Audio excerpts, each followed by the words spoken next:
CONADU al frente. Un panorama sobre la realidad nacional y universitaria. Un recorrido por las universidades de todo el país. Los viernes, de 19 a 20 por FM La Patriada.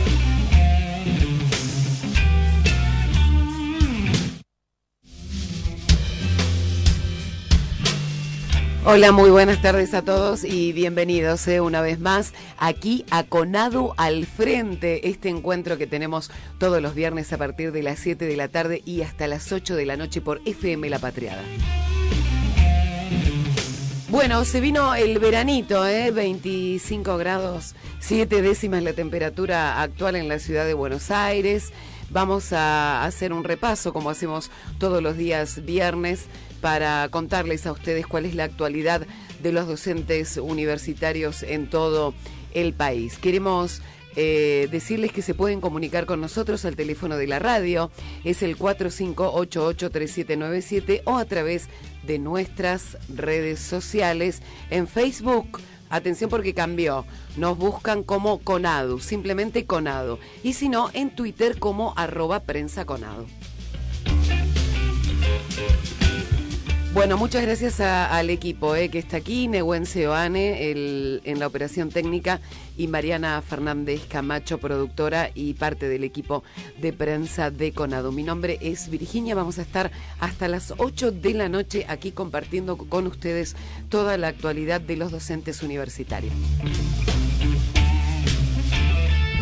Vamos a saludar a todos los oyentes de la radio de la Universidad Nacional de Tierra del Fuego, que nos escuchan todos los lunes de 14 a 15 por FM 106.9 y también a todos aquellos quienes descargan el programa desde el sitio web de ARUNA, la Asociación de Radiodifusoras Universitarias Nacionales Argentinas. Y por supuesto, también a toda la gente de la radio de la Universidad Nacional de Santiago del Estero, que nos escuchan por el 92.9.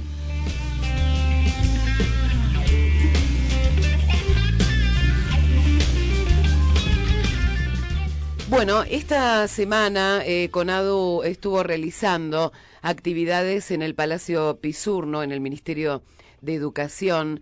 El martes se realizaron unas clases públicas en la plaza de enfrente del Palacio Pisurno y el jueves un congreso, conferencia de prensa junto con las demás federaciones docentes universitarias, científicos y también estudiantes para reclamar, para mostrar esto que tiene que ver con la reducción del presupuesto universitario para el próximo año, para 2018. Estamos en comunicación con Pablo Macía, él es el secretario de prensa de CONADU, que nos va a contar cómo se realizó todo esto. Hola Pablo, buenas tardes.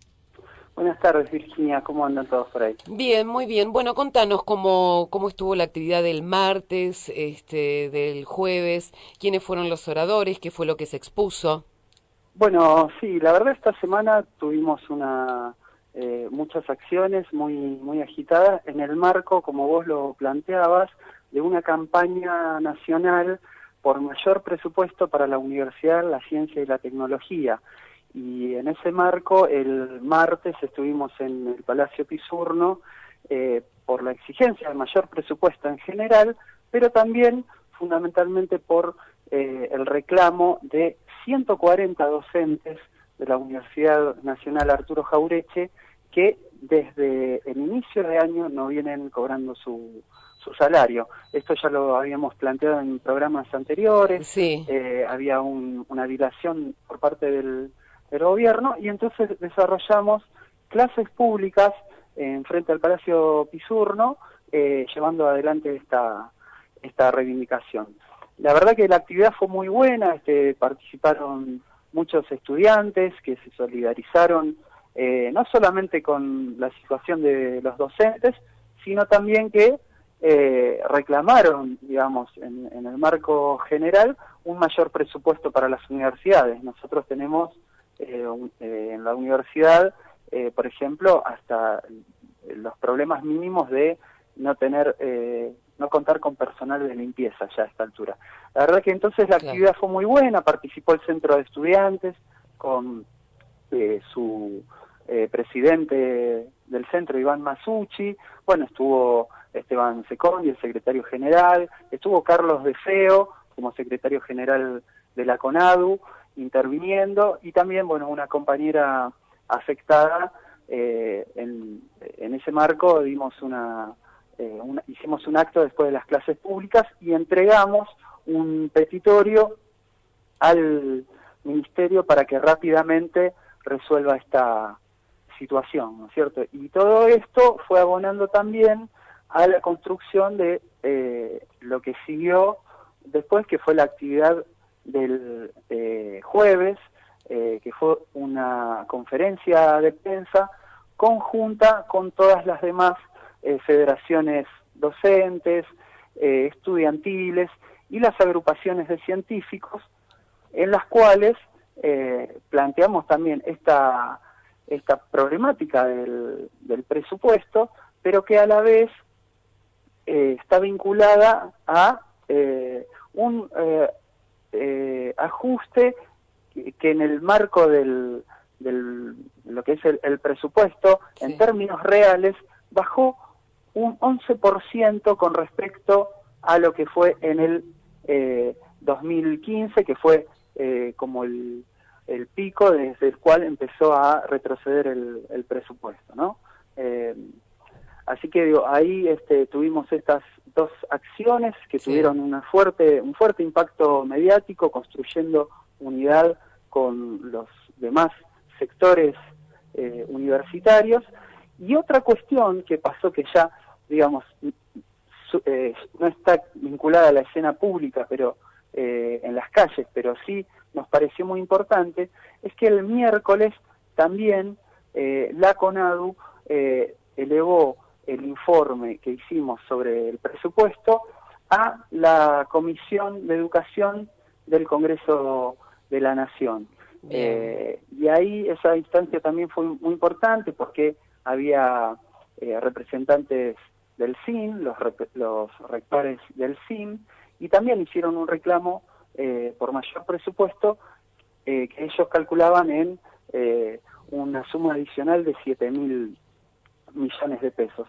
En nuestro caso, nuestros datos lo que plantean es que para llegar al menos a los índices que teníamos en el 2015, sí, estaríamos necesitando 10.000 millones de pesos más para resolver todos los problemas que estamos teniendo de gastos de funcionamiento, de condiciones laborales de los trabajadores, y también de becas, en la cual se han retrocedido mucho también.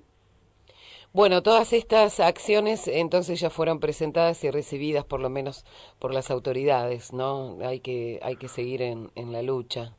Sí, nosotros lo que queremos es que el gobierno entienda que los fondos para el presupuesto universitario son una inversión. Correcto, que no se puede retroceder. No es un gasto. Hemos avanzado, exactamente, hemos avanzado en lo que es la ampliación del sistema universitario.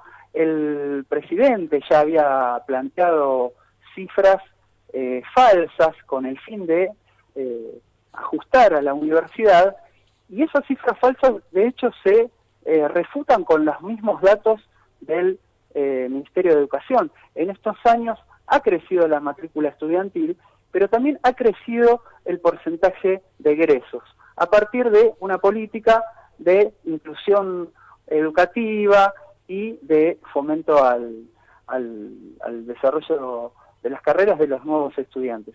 Entonces, no puede ser, y eso es lo que nosotros seguimos insistiendo, en que quieran recortar estos derechos, y lo que vemos es que lo que intentan hacer es ahorrar recursos, entre comillas, ahorrar, sí, está más que claro, en áreas sensibles de la comunidad, como salud, para el desarrollo de la comunidad, como salud, educación, para destinarlas al pago de intereses de las deudas que están tomando. Para que tengas un dato, para que la audiencia también tenga un dato, este año los fondos que van a ir para el pago de deuda son 406.000 millones de pesos, y esto es exactamente el doble de todo el presupuesto de educación en general para todo el país, desde el gobierno nacional, que son 2.003 millones, y es más de 4 veces el presupuesto universitario, que está en 95.000 millones. Es decir, un gobierno que apuesta más a sustentar este mecanismo de bicicleta financiera, de fuga de capitales y de endeudamiento, en vez de apostar a las áreas sensibles para el desarrollo de nuestra comunidad. Correcto, sí, una receta que lamentablemente ya la vimos y que sabemos a dónde nos lleva. Pablo, muchísimas gracias por esta comunicación. No, al contrario, gracias a vos. Muy bien, Pablo Macía nos hablaba. Vamos a hacer una pausa, ya venimos.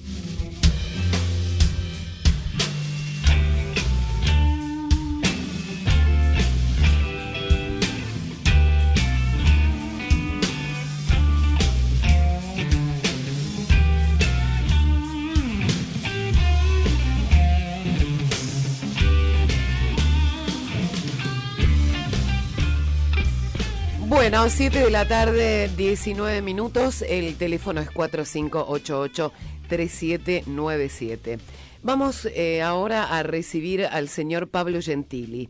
Él es doctor en educación por la Universidad de Buenos Aires, reside desde hace más de 20 años en Brasil, donde es profesor de la Universidad del Estado de Río de Janeiro. Actualmente ejerce como secretario ejecutivo del Consejo Latinoamericano de Ciencias Sociales y ha sido director de sede Brasil de la Facultad Latinoamericana de Ciencias Sociales y además secretario ejecutivo del Consejo Internacional del Foro Mundial de Educación.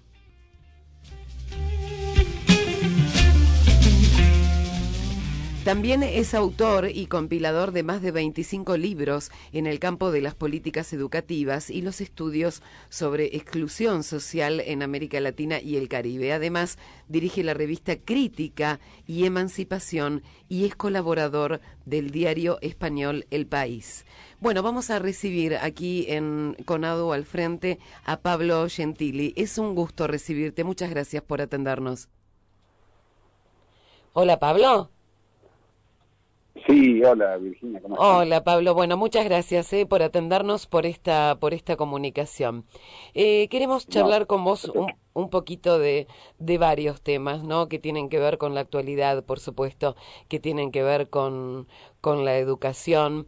En algún momento manifestaste que la ampliación de las oportunidades de acceso es una dimensión de la calidad. A ver, ¿cómo sería esto? ¿Cómo se entiende o qué se entiende por calidad en la educación? ¿A dónde apuntás?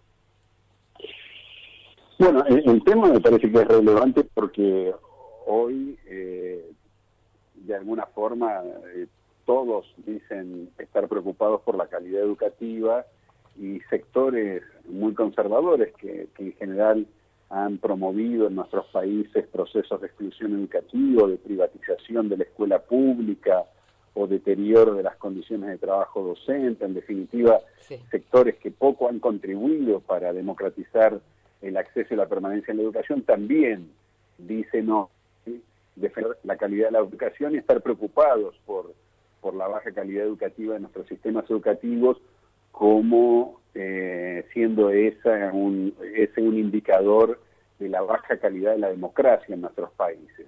Por lo tanto, si nosotros nos guiáramos por la denuncia de la preocupación acerca de la calidad educativa, no podríamos distinguir hoy a nadie, ni a los sectores más conservadores, ni a los más progresistas, ni a los políticos más vinculados a una política de inclusión democrática en la escuela pública, a sectores directamente privatizadores de la escuela pública. Por eso hay que hoy discutir más que si defendemos o no la calidad de la educación, de qué tipo de calidad de la educación estamos hablando.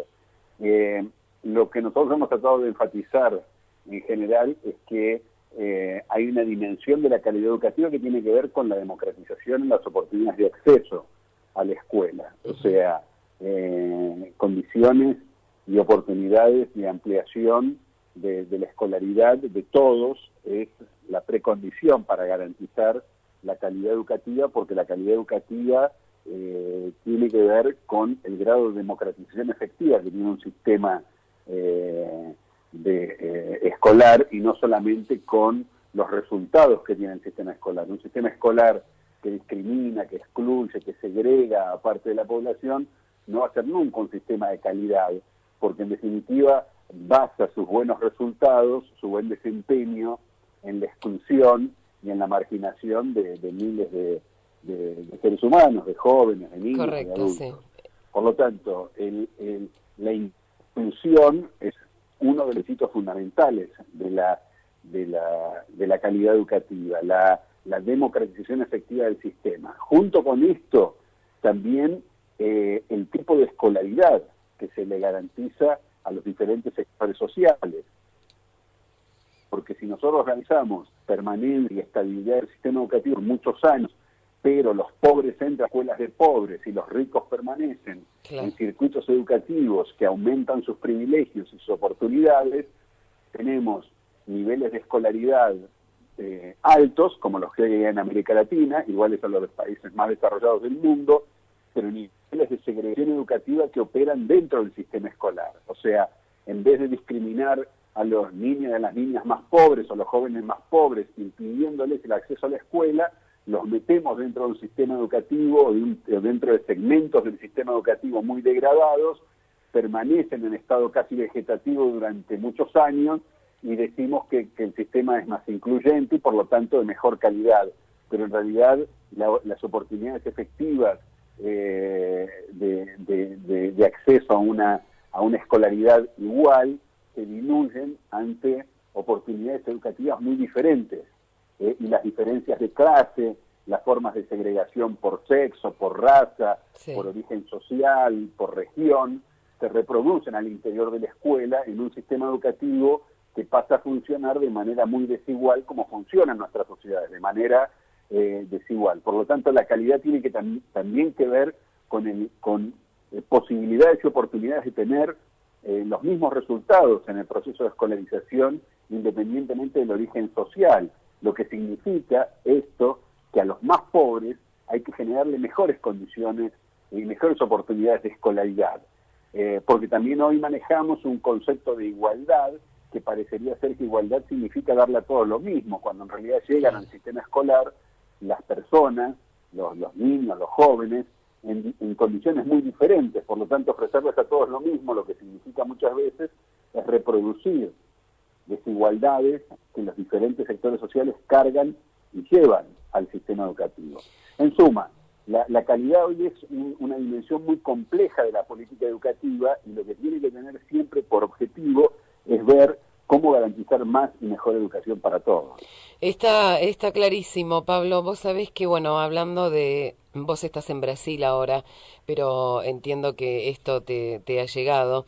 Vos sabés que a raíz de la desaparición de Santiago Maldonado, la CETERA comenzó una campaña nacional con cartillas y materiales de discusión sobre derechos humanos y desaparición forzada de personas para que se trabaje en las escuelas con los alumnos. Esto generó una fuerte reacción negativa del gobierno nacional y también de algunos padres y madres que denunciaron, bueno, que se trataba de politizar las escuelas y todo este discurso que ya conocemos. ¿Cuál es tu opinión sobre este tema?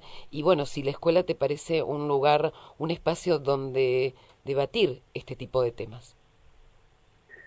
Sí, primero creo que CETERA estuvo muy bien y fue muy oportuna y muy valiente en sacar en un momento tan complejo como el que estamos viviendo con la desaparición de Santiago Maldonado, claro, el tema de las desapariciones forzadas, que nos remite a la discusión sobre el tema de memoria, de verdad y de justicia en la Argentina y en América Latina, que no es un tema que se reduce solo a la dictadura militar. Claro que en la dictadura militar en Argentina este tema ganó una relevancia y una dimensión brutal, dada en los niveles de represión y de violación de los derechos humanos que sufrimos con la dictadura militar en la Argentina, o en Chile, en Uruguay o en Brasil. Pero en realidad el problema de la desaparición forzada es una lógica de producción de violencia política que se da en América Latina, se ha dado en América Latina históricamente, y exacerbadamente en los periodos dictatoriales, pero dramáticamente también se ha repetido en procesos democráticos. En el caso de Santiago Maldonado es realmente brutal en la medida en que uno pudo observar el desinterés o hasta el carácter encubridor que el Estado Nacional Argentino tuvo ante un caso de desaparición de un joven que se encontraba en una comunidad indígena y fue fuertemente reprimido por las fuerzas públicas de seguridad. Y ante esta desaparición desplegó el gobierno nacional una serie de argumentos, de retóricas y narrativas que tratando de sacarle politicidad a este hecho, y lo que hace Cetera al ponerlo en la discusión en las escuelas es politizarlo. Ahora, los sectores conservadores, como los de este gobierno de Mauricio Macri y todos los sectores conservadores históricamente en América Latina, han reaccionado de forma muy vehemente a cualquier forma de politización de las escuelas, atacando esta politización como si fuera una forma de partidarización de las escuelas, o como si fuera una especie de contaminación de la tarea pura, pedagógica, voluntarista, sacerdotal, que se debería ejercer en las escuelas, alejado de los intereses, en general siempre espurios, de la política. Esto es una coartada, esto es una trampa que los sectores conservadores hacen para que en las escuelas impere la política que los conservadores pretenden defender, porque la educación siempre es un acto político, no necesariamente partidario. Claro, las funciones partidarias dependen de cada uno, pero educar sí es a político, las futuras generaciones es transmitir conocimientos, valores, saberes socialmente acumulados que son fundamentales para la acción social, para la acción pública, también para el desempeño profesional, pero fundamentalmente lo que se aprende en la escuela son cosas que tienen que ver con la constitución de subjetividades, de sujetos que están insertos socialmente y que actúan socialmente en función de esos conocimientos y saberes. Cuando los conservadores dicen que la izquierda quiere politizar las escuelas, lo que están tratando de hacer es de despolitizar el debate pedagógico para concentrar todo el interés supuesto interés en la pedagogía, en la transmisión de contenidos curriculares por un lado, y en el objetivo final de la escuela, que sería la inserción profesional de los sujetos, como si esto fuera un proceso técnico desprovisto de valores. Claro. Al hacer esto, en realidad tratan de ocultar que por detrás de esta supuesta formación exclusivamente pedagógica o esta orientación hacia el mercado de trabajo, de la educación, se esconden valores. Valores que no son explicitados. Lo que hace Cetera, lo que hizo Cetera con su campaña, es explicitar esos valores. Cuando no hablamos de los desaparecidos en la escuela, estamos hablando de los desaparecidos en la escuela. Cuando no mencionamos la violencia de Estado en la escuela, estamos hablando de la violencia de Estado. Exacto. Cuando no hablamos acerca de los sectores que excluimos, que silenciamos, que humillamos, que despreciamos por su condición de pobreza, por su condición de exclusión, por su falta de oportunidades y derechos, estamos mencionando también a los sectores que están siendo excluidos, marginalizados y desplazados de la esfera de derechos en nuestras sociedades. Cuando no mencionamos a los poderosos, estamos hablando de los poderosos también. En definitiva, la acción de Cetera, que también fue apoyada por CONADO y por muchas otras organizaciones sindicales docentes, lo que hizo fue poner en evidencia lo que el gobierno conservador de Mauricio Macri quería que la sociedad callara. Y cuando los sectores progresistas ponen en evidencia lo que los sectores conservadores quieren callar, los sectores conservadores gritan. Y eso fue lo que ocurrió. Fue un ataque brutal hacia Cetera, criminalizando a los docentes que trabajaban en las escuelas estos temas, como si estuvieran queriendo contaminar la mente de los chicos, pura de los niños que llegan a las escuelas para aprender matemática e inglés, para poder conseguir buenos empleos en el futuro. Entonces, esta imagen de un sujeto que no tiene nada y que llega a la escuela para aprender un conocimiento aislado que le permitirá un día tener un buen empleo para ganar mucho dinero. Esta imagen tecnocrática de la infancia, reducida de la infancia, que inclusive hace un sinónimo entre infancia y estupidez, ¿no? Porque como si los niños no fueran capaces de discutir sobre los problemas que nos interpelan en las sociedades, y también los interpelan a ellos. Cuando nosotros silenciamos estos temas, como te decía, en la escuela estamos hablando de ellos. Y de lo que se trata es de volverlos explícitos, de afirmar que la escuela cumple una función política y usar esa función política de forma democrática.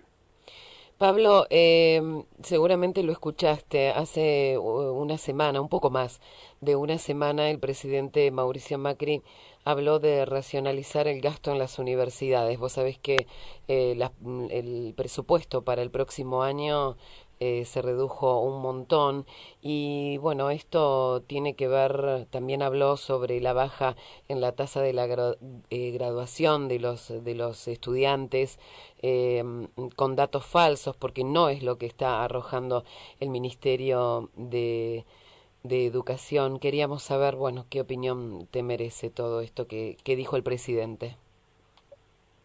Sí, bueno, primero hay dos cosas que son bastante sintomáticas. El presidente, aunque creo que en este discurso hizo un esfuerzo para poder elaborar de manera más, o por lo menos sus asesores, de presentar un discurso más elaborado, y creo que en parte lo lograron, hay que reconocerlo, no fue uno de los habituales discursos que es una sumatoria de sonceras en frases inconexas y mal construidas. En este caso hubo un esfuerzo por presentar un discurso más coherente, pero que no consiguió huir de una estrategia retórica que el presidente Macri utiliza y utilizan de manera general todos los primeros mandatarios conservadores, neoliberales en el mundo, especialmente los que son más apegados, como el caso del presidente Macri, a despolitizar sus presentaciones y a bajarlas a un nivel que son muy efectivas en términos de comunicación. De hecho, es un discurso más pensado desde la lógica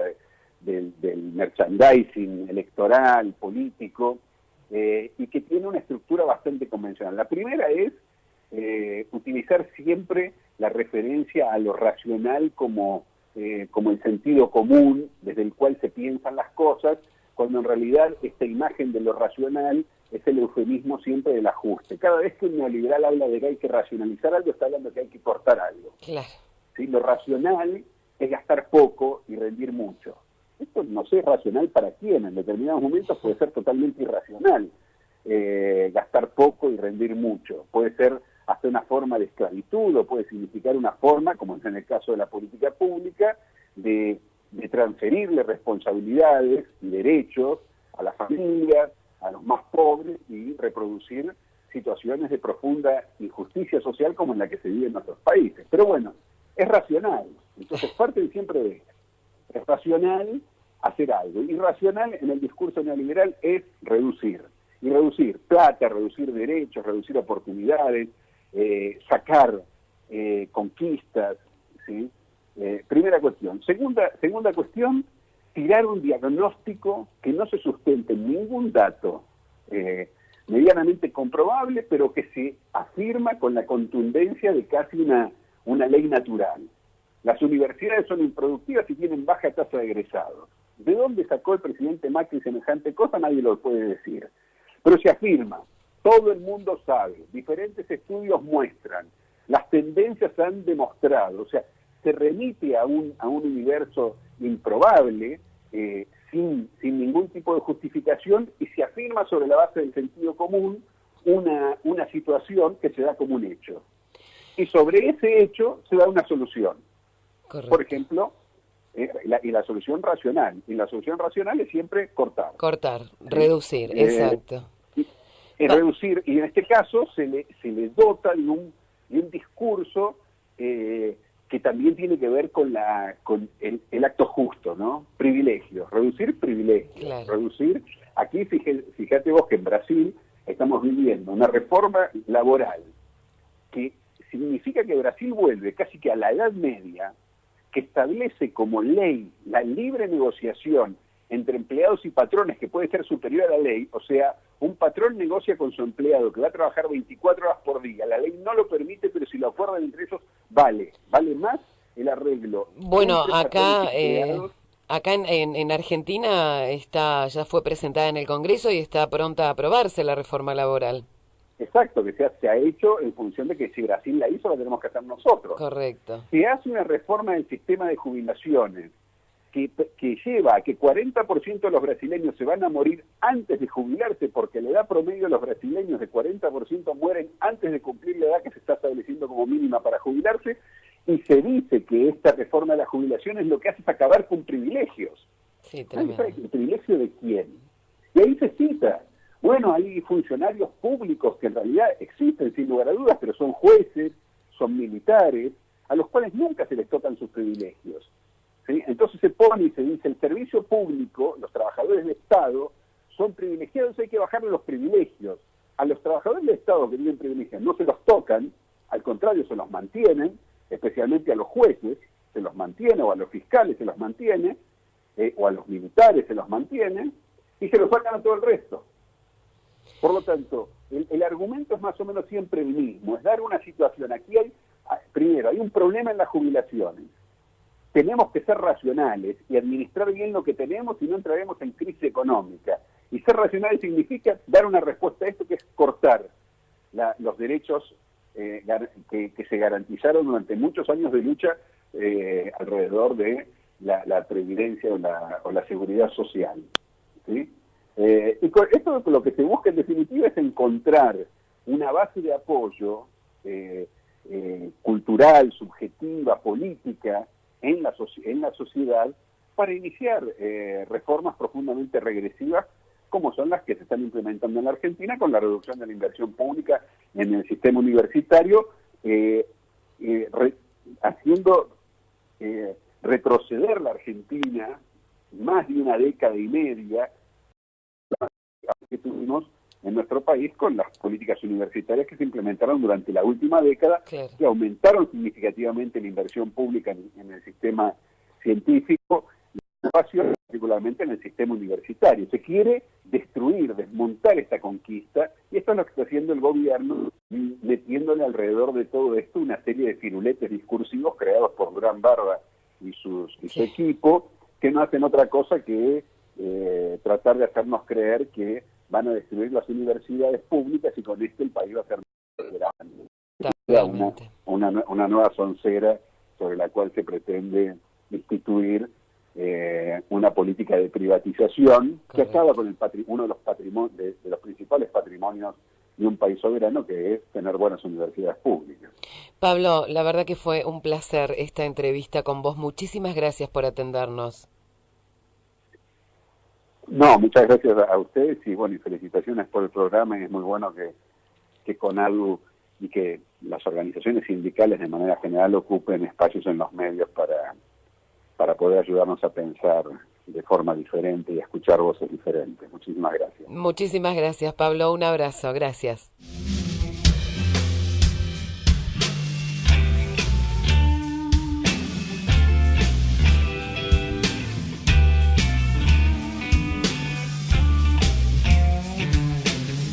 Bueno, ya estamos casi, estamos a 11 minutitos de las 8 de la noche, se pasa rapidísimo, la verdad, el programa. La línea para comunicarnos sigue siendo 4588-3797.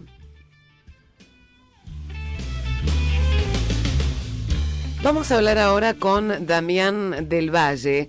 Él es licenciado en Sociología por la Universidad Nacional de La Plata, actualmente profesor adjunto ordinario de la Cátedra Sistemas Educativos de la Universidad Nacional de las Artes. Del Valle está participando ahora del coloquio regional Balance de la Declaración de Cartagena de Indias y aportes para una conferencia regional de educación. Bueno, ¿cómo estás, Damián? ¿Estás por ahí? Sí. Sí, ¿qué tal? ¿Cómo estás? Bien, muy bien, muy buenas tardes. Bueno, contanos un poco qué es la CRES 2018 que se está realizando y que se va a realizar en Córdoba. Te cuento, bueno, sí, la CRES 2018 se va a realizar el año que viene, en junio, en Córdoba, en honor al centenario de la Reforma del 18, y es un evento que se organiza en la región latinoamericana cada 10 años, es un evento promovido por la UNESCO, y el último encuentro fue en Cartagena de Indias en el 2008. Por eso se cumplen 10 años y se decidió hacer en Argentina en honor al centenario de la Reforma. Y bueno, nosotros estamos organizando un coloquio preparatorio de esta conferencia aquí en Buenos Aires, que acaba de terminar hace unas horas nomás. Contanos cómo se desarrolló todo este coloquio aquí en Buenos Aires, a qué llegaron y cómo se preparan para el próximo año. Bueno, te cuento, mira, primero que nada, decirte que la conferencia anterior del 2008 fue una conferencia muy importante para la región y diría también para el mundo, porque la posición que salió de la región latinoamericana en relación a la educación superior es que la educación superior es un bien público social, un derecho humano y universal y una obligación del Estado. Correcto. En este sentido fue una declaración realmente muy importante, y nosotros realizamos este coloquio preparatorio, lo convocamos con más de 20 redes académicas internacionales, entre las que se encuentra la red que me toca coordinar a mí desde la Plataforma Regional de Políticas de Inclusión Universitaria, que tiene sede en el IEC CONADU, y hemos motorizado este encuentro para poner en debate cuáles fueron las tendencias de la educación superior en estos últimos años, hacer un balance de lo que ha sucedido en nuestra región, y a partir de ese balance elaborar propuestas y líneas de acción para la próxima CRES en Córdoba. Y un hecho muy importante en este coloquio fue convocar a todos los actores, ¿no? Los académicos, los investigadores, los sindicatos docentes, estuvieron presentes los sindicatos de la Internacional para América Latina, digamos, junto con la CONADU, PROIFES de Brasil, estuvieron presentes rectores de América Latina, de Ecuador, de Brasil, de Argentina. Sí. Bueno, la verdad es que hemos movilizado con este coloquio a gran parte de la comunidad académica para discutir, por un lado, y también para volver y seguir defendiendo este postulado tan importante que surgió en la conferencia anterior, pero sobre todo para pensar cómo de acá a los próximos 10 años, cuando se haga la CRES 2028, digamos, se hayan cumplido metas concretas para hacer realidad ese derecho, ¿no? Damián, te queríamos preguntar cuáles son los desafíos y las perspectivas que se plantean, y si, digamos, la discusión está centrada en algún eje específico o abordamos todo lo que podamos, ¿no?